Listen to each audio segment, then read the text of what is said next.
Welcome, everyone, and thank you for joining this EBSCOhost New User Interface Overview for New Jersey State Library. My name is Shayna, and I am a Senior Customer Training Specialist with EBSCO.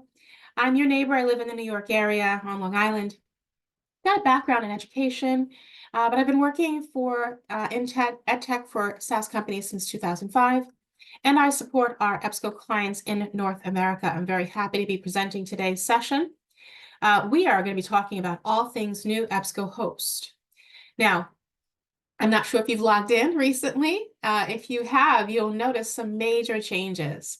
The New Jersey State Library account has already adopted the new user interface. So if you log in through that method, you will see this new user interface. Hopefully, most of you already have access to this platform. The majority of K-12 and public libraries migrated this past summer. And academic libraries have the option to opt in as of this summer as well. And we have several accounts continuing to make the switch. Many more, the majority will complete their migration or their switch over to the new UI this coming summer. We continue to enhance the platform. We just made a few updates, which I'll share with you in the next few slides.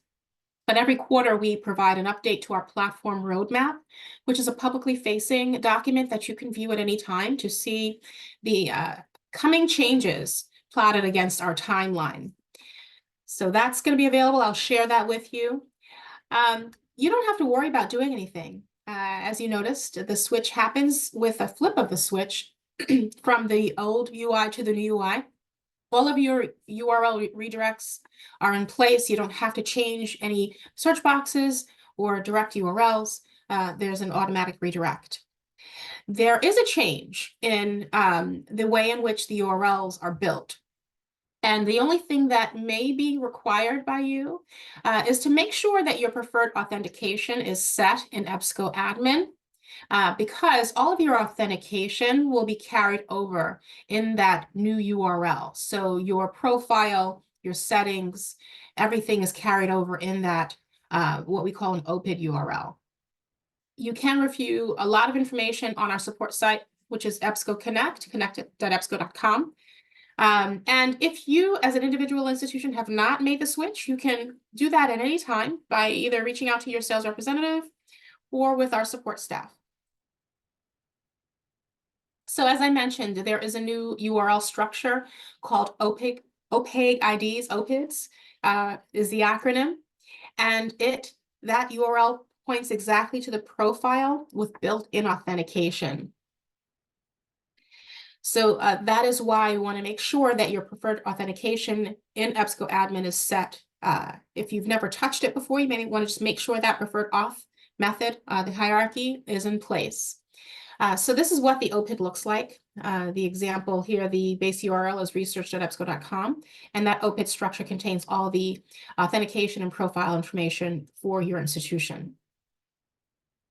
So in terms of the new user interface, it's not just EBSCOhost that's changing, it is our entire platform. So Discovery, EBSCOhost, the mobile app, you'll experience consistency across these resources with an improved modern web design, improved product navigation, better architecture that will support internationalization of our products, and for better compliance for accessibility. Accessibility really was our primary motivation with the design choices, and we'll get to some of those features on the next slide. But this slide talks about what the goals of the new user interface entail. In addition to accessibility, we of course wanted to make it modern, make it look fresh and new. We definitely needed to meet those accessibility guidelines. WCAG is the WCAG 2.1 AA compliance, I've said it enough times to remember it, is what we're working towards in terms of accessibility. Of course, our new user interfaces are responsibly designed to be used on all mobile devices. We wanted to also carry over the ability to customize the interface based on libraries' needs. And we were looking to incorporate the common design elements that you would see on familiar websites. And of course, we incorporated feedback from our customers on changes they wanted to see, enhancement requests in the classic user interface. So getting to those accessibility features, we designed the site with an accessibility first or accessibility forward approach. So some of the features you'll enjoy with regards to accessibility include, of course, a responsive user interface, transcripts for videos. Simplified design is going to be a simpler, cleaner interface to reduce cognitive load. You'll see quick filters and skip links, screen reader navigation, descriptive text for images and non-text elements, accessible full-text formats like EPUB, HTML, and articles that are DRM-free. And then, of course, we have included text-to-speech, not just on HTML full-text articles, but now you'll find text-to-speech for your PDFs in the new user interface, and the ability to download that audio into an MP3 file. We also are looking towards internationalization, globalization, so 33 languages are supported on the new user interface. And we have an improved text-to-speech. We're using ReadSpeaker. That's the technology that's going to be delivering text-to-speech in PDFs and HTML full-text options.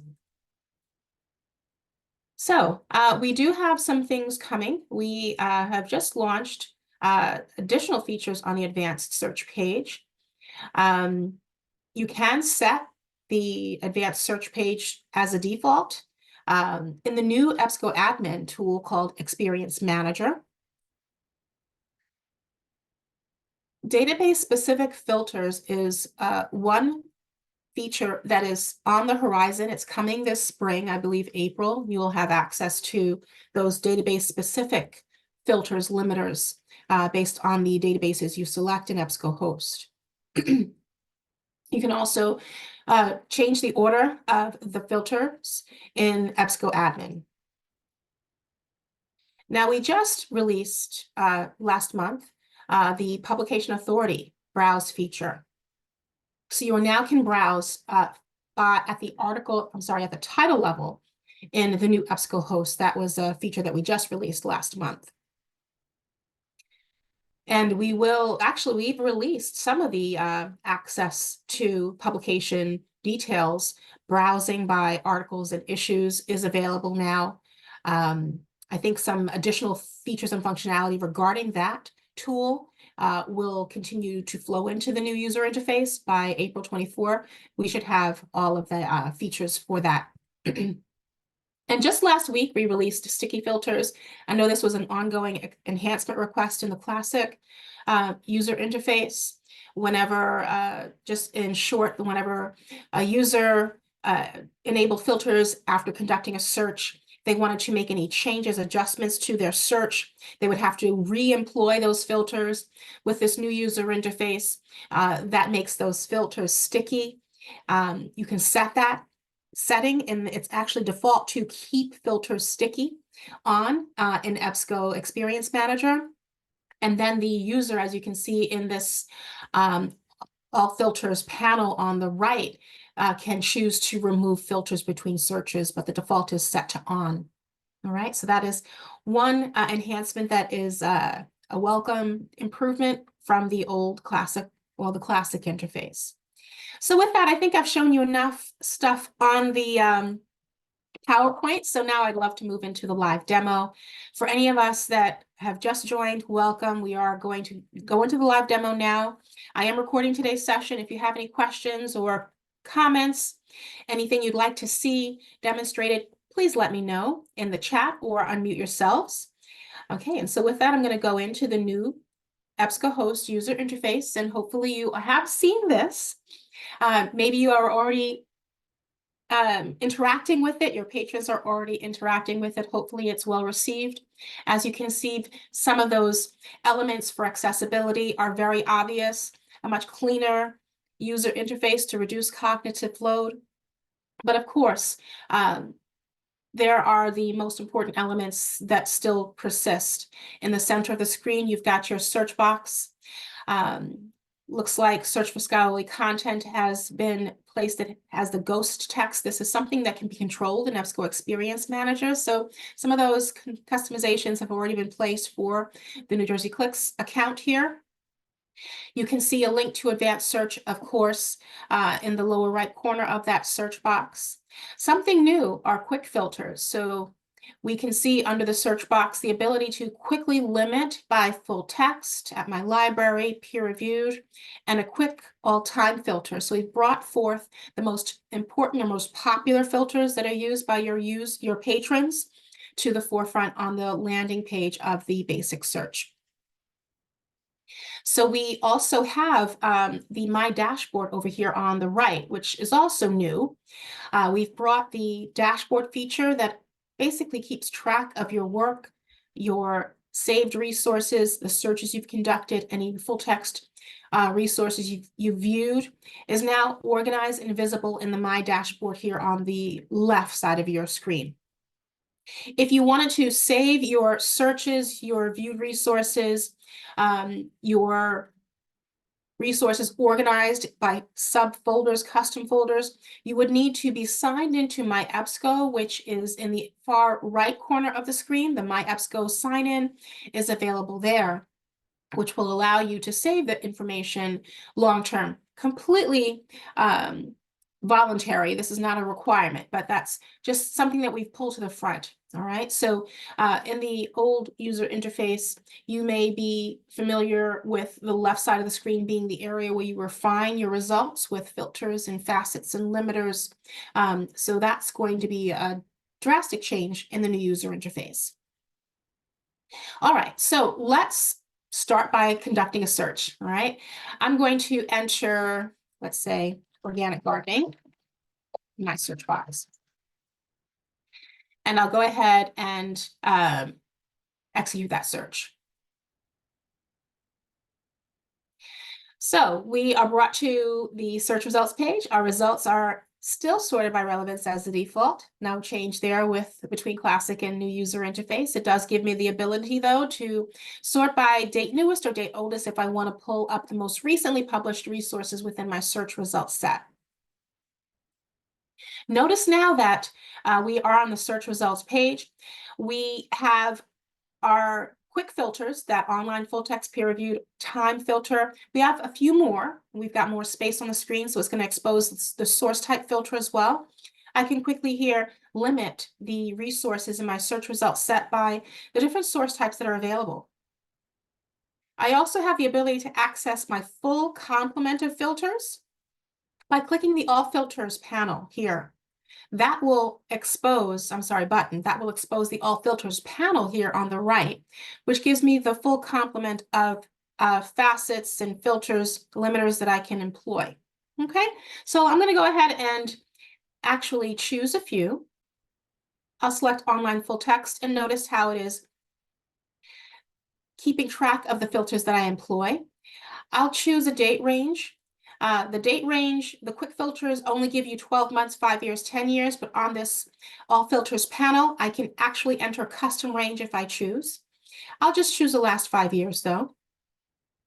I've got all of my databases to choose from, source types to choose from. Selecting that, I'll go ahead and maybe limit to magazines and academic journals. We can scroll down here to see the source terms. If I want to see a facet of organic gardening, maybe in terms of composting or organic farming, if I am interested in taking a look at those the source terms. I can also take a look at the author supplied keywords and the subject headings here. I also can limit by Lexile range to identify the appropriate reading complexity. Let's say I have a younger reader who may struggle with text, so I might want to find an easier read, so I'll go to a lower Lexile range, something very important for our teachers and administrators in K-12. We can also take a look at the publications. If I want to limit by particular publication, maybe Farmers Weekly, I have that option. So all of my facets here are provided. I can apply what I need and hit the apply button at the bottom. Let's see, what did I select? I selected a few here. So we can see that it's tracking everything. And there goes that opportunity to turn off the sticky filters. Remember, I mentioned by default, it will keep my filters between searches. So if I were to add additional terms to my search box or move into advanced search, those filters that I've selected will remain. All right, but I'll go ahead and apply. I think we have a few questions here.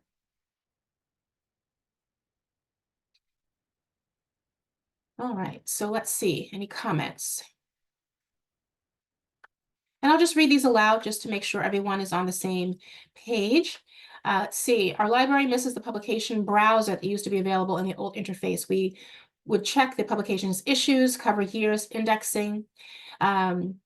Spoke with someone in September and received an email saying this was not in the new interface. Enhancement request. What is the status of this availability? We'll take a look at it. I think some of that information is available. I think I might have alluded to that in the slides, but we'll go ahead and demonstrate. There is a publications tab available, and we're going to get to that in a moment. Let's see. Question, yes, it is so much harder now to search by publication. Yes, and I will admit that the publication details is not fully fleshed out. I believe that there's some functionality that they're still working on, and we can see that as I demo it, and then we'll also talk about it in the by taking a look at the platform roadmap in our Connect site. All right, so I'll keep that in mind, publications. All right, so we are now taking a look at our search results based on those filters I've applied. It's brought us down to 655 search results. One thing I forgot to mention, something that hasn't changed when you're using the EBSCOhost interface, above the search box, you can choose the databases that you want to search. Right now, all of them are selected, but I'll go ahead and click that hyperlink right above that search box, and I can deselect all that have been pre-selected and then maybe choose. All right, so let me actually cancel out of this. I don't want to disturb what I've already built here, but I just wanted to show you that you do have the ability to select your databases, choose one, many, or all. All right, so now let's take a look at our full text viewing options. We have a number of search results here, 655. It will identify the type of resource. So the source type, this is a periodical. My search term is actually in the title of this particular one.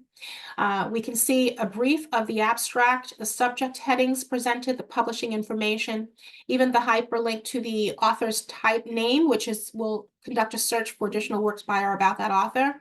Now, our full text viewing options, if there is more than one option, like PDF and HTML, they will be collapsed or condensed into this drop-down where it says Access Options. So I'll click that little caret, and that will give me links to online full text and PDF. Now, this is an accessibility feature. I know I've heard many mention that it was easier to have those two buttons or icons built into the detail, the results list here. But for, reducing the cognitive load, making it a more streamlined experience and a more accessible experience, we've now condensed them into this Access Options dropdown. Let me see, we may have a question in the chat. To select databases, must you already be in a search? No, you don't. And I'm going to clear the search and show you how to do that. My apologies for not showing that up front. All right, so let me quickly just show the full text options and then we'll get back to clearing the search. I can demonstrate that and then we can go into publication search. So I'm going to start with the online full text, otherwise known as HTML. This version will provide the article stripped of any formatting and imagery and just deliver the text. Similar to the classic interface, we're taking a look at the text. In the upper right corner of our screen, we have all of our tools. We can download this article for offline access. There is a little world icon that gives me the ability to translate this article in more than 30 languages available in this dropdown. Okay. We also have the text-to-speech or the read speaker icon. It is a headphone icon, so I'll go ahead and click that, and that gives us the ability to play, fast forward, rewind, control the volume, the playback speed, disable the automatic scrolling if we want.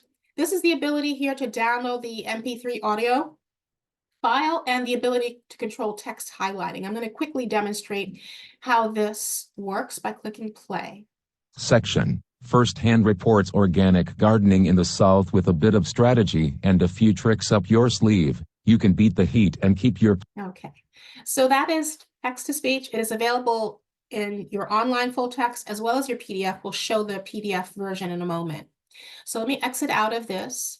Next is the little flag. This gives you the ability to save this item in your dashboard temporarily. If you want to save it long-term, that little gray box pops out letting you know that you'll need to be signed into a personal EBSCO account to save it forever.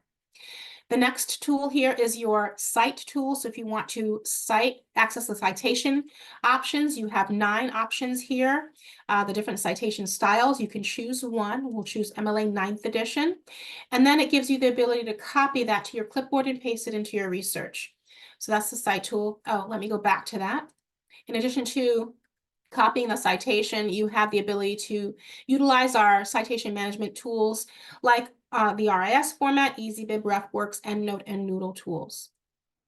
You also have the ability to create a project folder. You would need to be signed into your personal My EBSCO account in order to do that. That allows you to create custom subfolders to organize your research. So for instance, if you have research for your language arts class, or you're conducting research for a trip you're taking, you may want to create several folders to organize those resources. And that's what the My Project folder does.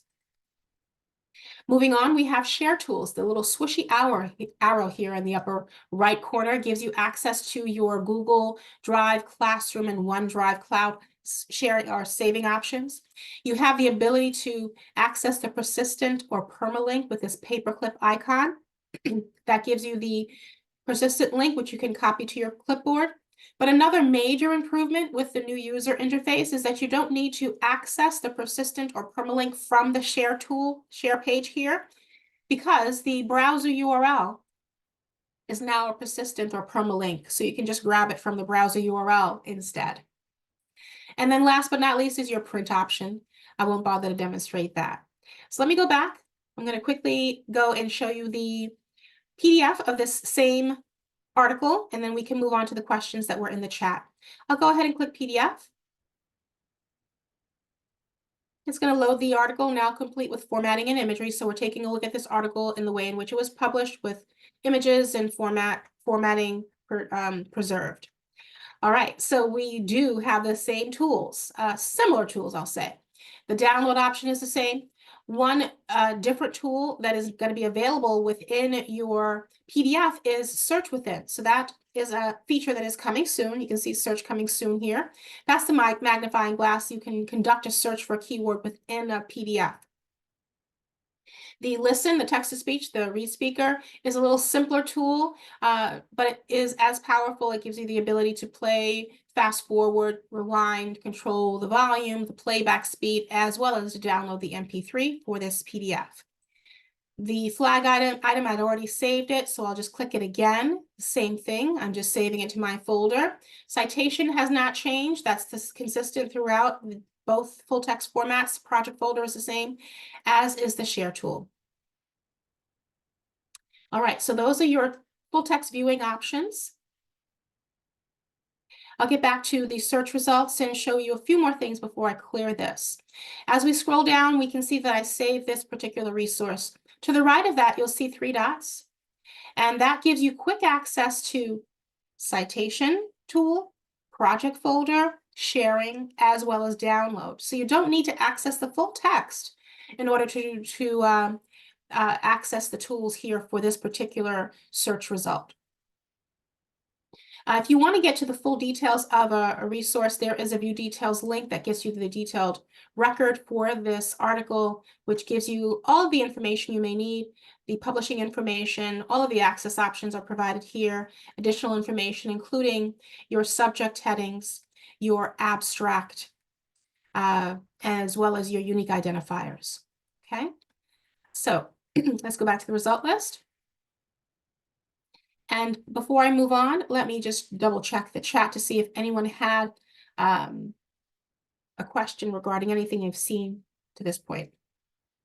All right, so I do want to clear my search. I can do that by clicking the EBSCOhost logo. I can also click New Search under Research Tools. Both will bring me back to the landing page and clear my search. So to answer the quick question about choosing databases, right above the search box on this landing page, it lets you know which databases you are searching. So I'm going to go ahead and click databases. I'm going to deselect, and maybe I'll just choose a few. I'll choose Academic Search Premier, Green File, Master File, Newspaper Source Plus, and then I'll go ahead and select those. And now it lets me know I'm searching Academic Search Premier and 3 more. Okay, so that's how you can toggle between which databases you want to conduct research. So now let's see, we had, publications. We'll get to that. I do want to show you advanced search very quickly. So I just demonstrated basic search. Let's move into advanced search. I'll click the advanced search tool here, link here rather, and that's going to bring me to the guided style or the multiple search boxes. This is very familiar to you. Same idea with the multiple search boxes. You can qualify your keyword search by selecting a field code. You can also utilize the Boolean operators to combine your terms using and or exclude your terms with not. Below that are the filters that are available prior to executing your search. You can select online full text, at my library, peer reviewed, and your date range. So what you'll notice here is I have selected a few databases, but those special limiters are not yet available on the advanced search page. That is something that is coming, and we'll take a look at that on our roadmap. I believe by spring, you'll have those advanced search limiters. All right, so let's go ahead. I started with a search for organic gardening, so I'll go back to that. And maybe what I'll want to do is add another term. Let's add composting. I'm going to and this term, so I'm interested in organic gardening and composting. Maybe I am not interested in hydroponic gardening. All right, so I've built my search. I'll go ahead and limit my search to online full text, and once again, maybe to results published within the last 5 years, and I'll go ahead and execute my search. And that gives me 21 search results, so that's a great tool to utilize the advanced search. Now I'm going to clear my search, and now I'm going to go into the additional features on the advanced search page. So clicking advanced search brings me down to, if we look past the multiple search boxes, notice you have publication search, and you also have subject search. Let me go to subject search first, because I was looking at utilizing advanced search to find organic gardening resources, but I could also employ subject search, taking a look at particular resources in different databases that have my terms indexed, right? To make the search more relevant, I can choose a particular database. So since I'm looking for organic gardening, maybe this time I'm going to utilize the thesaurus for the green thesaurus. All right. And then I'm going to go ahead and now search for organic gardening in the green thesaurus. Okay. So I'll go ahead and click this search tool. We actually can choose term begins with or relevancy ranked. We are now brought to our subject terms. Organic gardening is indexed in the way in which I entered it in that subject search. And I'll go ahead and take a look at organic gardening. Notice to the right of this term, there's an explode option. If I clicked organic gardening, it's going to show me that this is the preferred term for the green thesaurus. The broader term is gardening, and the narrower terms include biointensive gardening and weedless gardening. What I can do is explode those terms, and it does explain what explode does. It tells you that it searches all the subheadings beneath the main heading. All right, so maybe I will explode the narrower terms, so you can see how it's building my search to include biointensive and weedless gardening, as well as the preferred term, which is organic gardening. I can join those terms with or, and, or not. I'll expand my search to include all of those terms, and then I'll go ahead and add those terms to my search. And that's going to build my search here. And then I can go ahead and execute that search based on the subject headings. All right, so that brings me, since I ORed all of those terms, it does give me more search results. And then I, of course, can employ those filters once again. All right, so let's go back. I'm going to clear this and go back into advanced search to talk about publications. So it's not a complete tool, but we'll go ahead and take a look at what publications is. We'll click the publications tab here. And we're searching for publications in Academic Search Premier.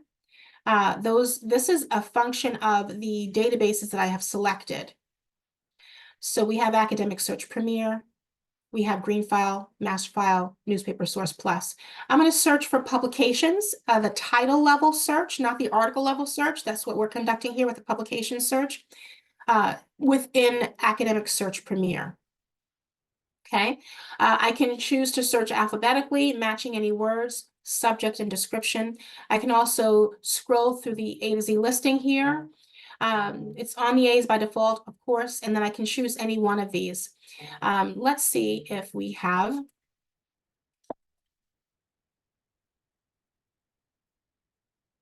Time magazine, time.com is available.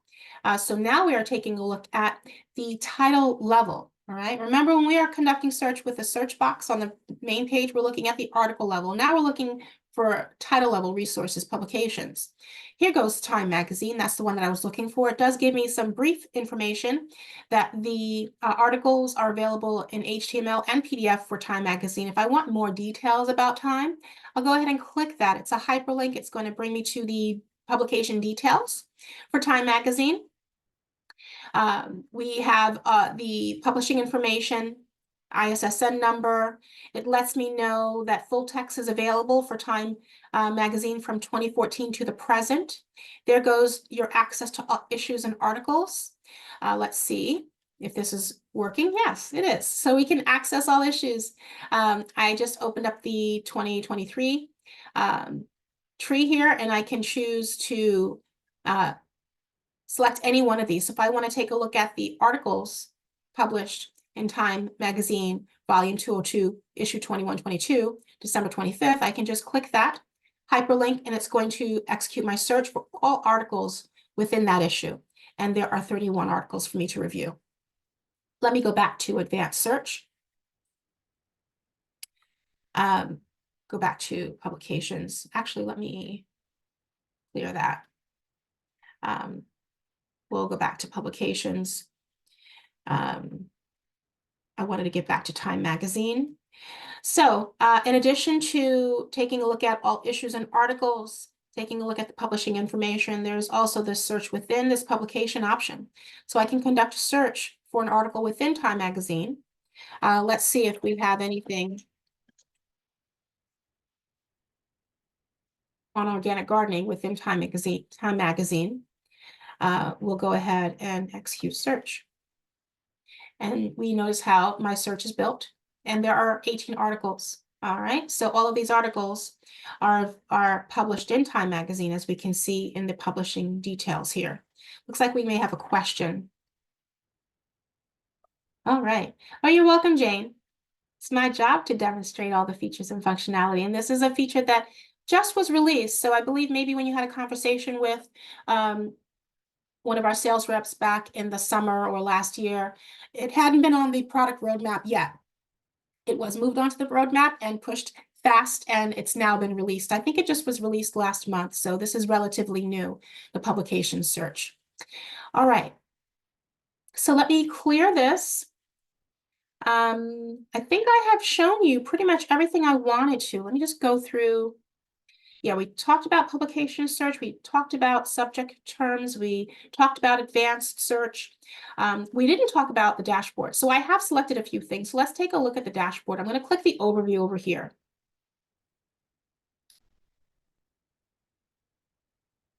And it does give you a quick, selling point here. Organize your research, It gives you the ability to create an account if you don't have one, or sign in if you do.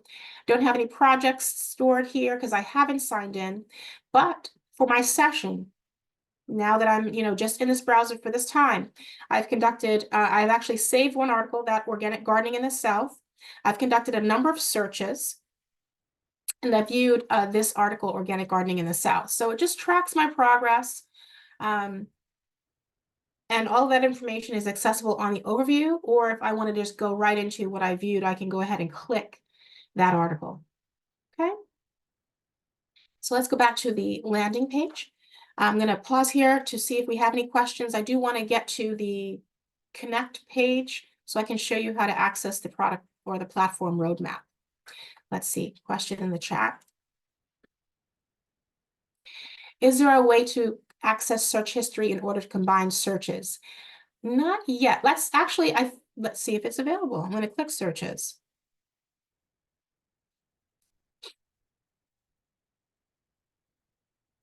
It's not available yet. It's coming.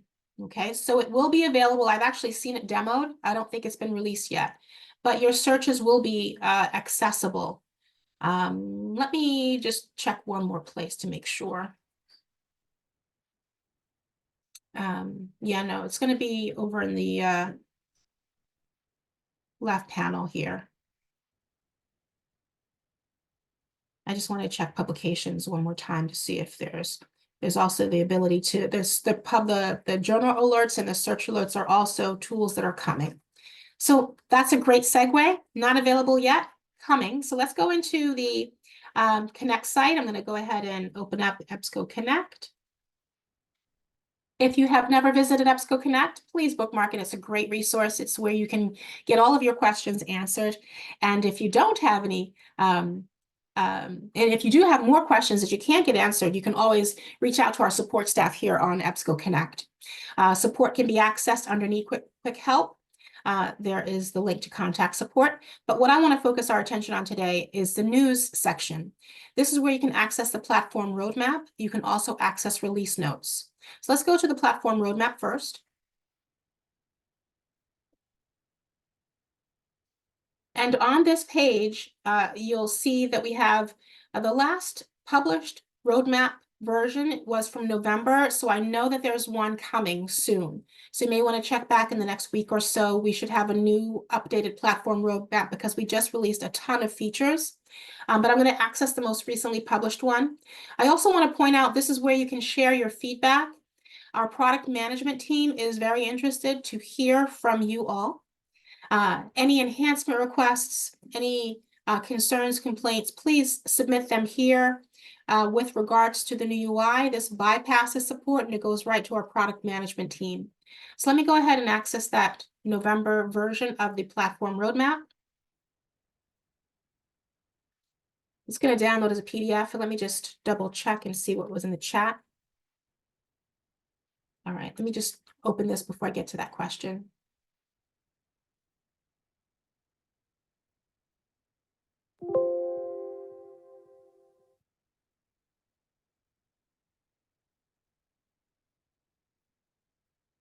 All right.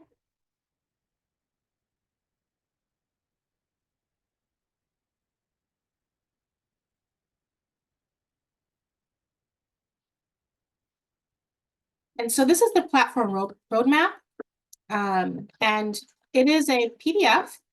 So you'll come to this landing page. It's not just for EBSCOhost, but it is available for viewing changes to EDS, which is Discovery, Explorer, the mobile. So you'll want to scroll through. There is a table of contents with a clickable link to specific resources. So if you're interested in learning more about the accessibility features, you can jump right to that page within the PDF, or the search and journal alerts that are coming. I know that EBSCOhost, the updates, I believe, begin on page 14 in this version of the roadmap. Let's go back. Yes, EBSCOhost, page 14, 13. Let's make sure. Yes. So EBSCOhost, we can see the roadmap here with regard to subject authorities, a number of resources or features have been released last year. We can see that classifications in the new UI are in progress, looking for release in April. Search and journal alerts, we are looking to have those released in April as well. Search and filter enhancements, a lot is being worked on right now. Those special limiters within your EBSCOhost profiles is coming in April, as is the search history, the ability to combine your searches. That was what was in the chat. That's also coming in April. Field codes enhancements and bulk export from result list, that work will begin sometime within this time frame. Okay. We can see sticky filters that was released just in January, as I'd mentioned. So this is a great resource for you. Let me go back to the Connect page and quickly show you the release notes if you want to see what newly released features there were. Instead of going through the roadmap, you can just come to this page. We have not updated that recently either, but come back soon. It will go through all of the features. So I don't know why it's saying 23. This should be 24. Maybe that's a little typo because I can see sticky filters is mentioned here. So it will quickly give you a highlight of the filters that have, or I'm sorry, the features that have been released on the release notes page, all available on EBSCO Connect. All right, so let's see, question. Let me go back to the interface now that we've previewed Connect, and I'll clear my search. And let's see what the question is. What is the difference between at my library and text available online? Is it that the former is available through subscription that is accessible through a link resolver, or does it strictly refer to print resources? Text available online, is that one of the limiters? Or are you talking about online full text? I'll answer what I think. Let me know if I am not being clear. So when you conduct a search here, let's do climate change.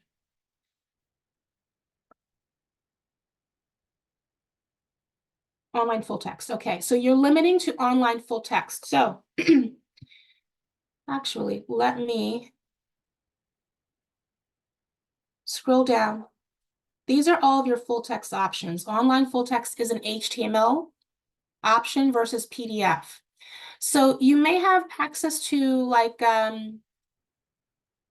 things that are not full text within your search results. It may be a brief, an abstract rather, or a citation. So when you are limiting to full text, you are only interested in seeing full text articles, i.e. HTML articles or PDF articles. Okay. And then the other question, at my library, that is, I'm not sure where you saw that here, but that would be something you can utilize to identify what resources are available physically, whether it's a resource, online resource, or physical resource at your library. That includes full text. It includes resources in your catalog, any institutional repository. And if you have Discovery Service, it also includes any resources from our database partners, where you can also get access to the full text like JSTOR. All right, so that's what the available at my library is. And then the full text is just pulling out the actual article, not the bibliographic record, not the abstract, but the actual article itself. Okay, hopefully that answers the question.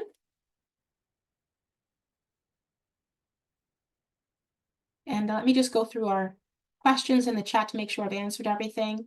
I think that I have. Once again, the search history, the ability to combine searches, that is coming in April, I believe. And I think that does it. So we are actually right at time. I'm going to go ahead and stop the recording. And if anyone would like to ask a question offline, feel free to stick around. I'll stick around as well. And for the rest of you, thank you for your time and attention. Thank you for the wonderful questions. I hope this has been useful. And I will be following up with another with a link to the recording in addition to some helpful resources. Let's see, we do have another question. Let me go ahead and stop this recording first.